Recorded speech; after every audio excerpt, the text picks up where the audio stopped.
Bonjour, pour répondre à certaines questions envoyées en message privé au sujet du transgénérationnel et de ce que captent les enfants, est-ce qu'il est possible qu'ils empruntent comme trame difficile dans leur vie affective future? C'est le sujet de cette vidéo. Donc déjà, savoir qu'il y a des couples qui souffrent moins que d'autres, évidemment, donc on ne va pas traiter le sujet puisqu'ils ne consultent pas. Donc chaque individu, en fait, est comme une vague qui s'exprime, produite par friction dans le monde et par des forces sous-marines sous-jacentes. En fait, la vague, c'est vous, et vous êtes connecté à la totalité de la mer, donc ces forces transgénérationnelles sous-marines vives qui motorisent la vague. Ceci étant posé, en fait, je vais évoquer quelques généralités, évidemment, seulement quelques-unes, quelques mécanismes communs, dirons-nous, qui concernent des couples, soit régulièrement en crise, soit dans un déclin ou carpe diem, phase morne, fade. Il faut savoir que l'enfant lit l'inconscient des parents. Et en plus, évidemment, d'être habité par les mémoires transgénérationnelles telles la vague. L'enfant étant le produit génétique des générations antérieures à lui.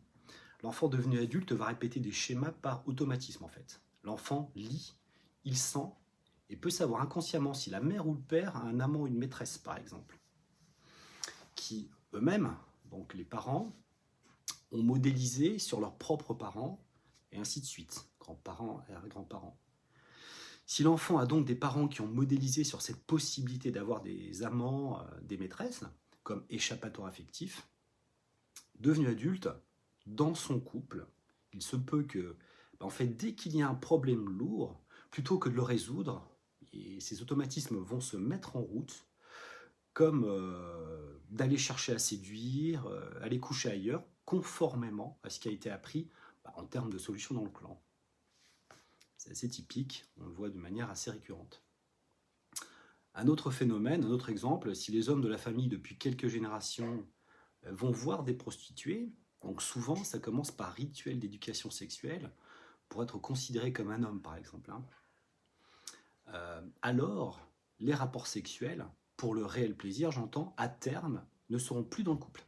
Il va y avoir un clivage, je vous expliquerai après. Donc la femme avec qui vous vivez sera vue, perçue plutôt comme une sorte de mère, de sainte vénérable, respectable, avec laquelle vous ne pouvez plus donner et recevoir du plaisir. Le plaisir sexuel sera cherché par automatisme en dehors du couple, quand l'homme est clivé. Un autre exemple, pour une femme, si son enfance a été peinte par un manque de reconnaissance et d'affection de sa propre mère, dans son couple, elle ira souvent chercher sa mère à travers son mari et demandera principalement des câlins, mais pas de rapports sexuels en fait, prétextant que, par exemple, les rapports sexuels, ce n'est pas important, c'est pas pour elle, c'est pas son truc. Truc ou pas, ce sont des mécanismes, et il y a des couples qui cassent à cause de cela. D'autre part, si elle modélise un père un petit peu en retrait, lâche, ou un homme assez féminin, fade dans sa structure, elle aura du mal à trouver un homme masculin comme elle le souhaite, équilibré évidemment, et se dirigera plus facilement vers un homme féminin qu'elle connaît déjà, dit gentil. C'est le mot qui revient souvent, car l'amour dans sa féminité vers du masculin la mettra en surtension épouvantable, parce qu'elles n'ont pas appris à gérer tout cela, à cause de problèmes. Donc ça, c'est le monde des lois de clivage sur lequel je vous emmène. Un homme, s'il est clivé mère sainte vs prostituée, il aura des rapports sexuels dits normaux avec sa compagne avant qu'elle ne devienne sa femme sérieusement, ou avec une conquête d'un soir, il n'y aura pas de problème. Mais il n'aura plus goût à l'échange sexuel s'il se fixe. Quelque temps, évidemment. Sa femme devient possiblement donc une mère respectable, le plaisir n'est pas là. Les femmes sont clivées en général par un idéal masculin projeté, le fameux homme idéal, et vs l'homme mari de tous les jours, le compagnon de route si vous préférez. Donc elle est attirée vers une sorte d'homme idéal qu'elle trouve, mais si elle se fixe avec, rapidement le statut de monsieur, de cet homme idéal, n'est plus idéal car l'homme devient finalement accessible. Donc insatisfaite de cette banalité, la projection de l'homme idéal risque de se réactiver vers d'autres hommes. Mais elle ne sait pas qu'elle n'aura jamais cet homme idéal en fait. Car tôt ou tard, ces conquêtes deviendront finalement des compagnons de route de tous les jours. Donc c'est une chimère, c'est une boucle d'échecs. Ensuite, il y a plein d'autres cas, s'il y a des avortements, des enfants morts dans le clan de manière inacceptable, ou des hommes morts de manière inacceptable, certaines femmes vont réanimer ces morts, les ramener par la tentative de recommencer les mêmes mécanismes qui n'ont pas abouti par les ancêtres, en espérant faire mieux qu'eux, et en espérant en fait les faire revivre dans le clan, mais pour leur redonner leur place qu'ils méritaient. Et puisque c'était inacceptable. Donc on recommence et on les ressuscite. Ça peut être aussi le cas d'un enfant illégitime, car le mari donné comme mort à la guerre revient, et finalement il doit reconnaître l'enfant illégitime pour sauver l'honneur, tout simplement. L'enfant, au final, est né d'un ménage à trois. C'est pas son père, mais il a l'identité du père mari.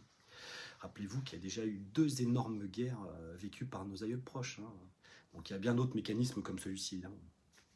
Donc parfois, quand le clan tourne vraiment en rond, lorsque l'ADN du clan familial est trop lourd, bloqué, alors il y a ce qu'on appelle le syndrome du changement de peau.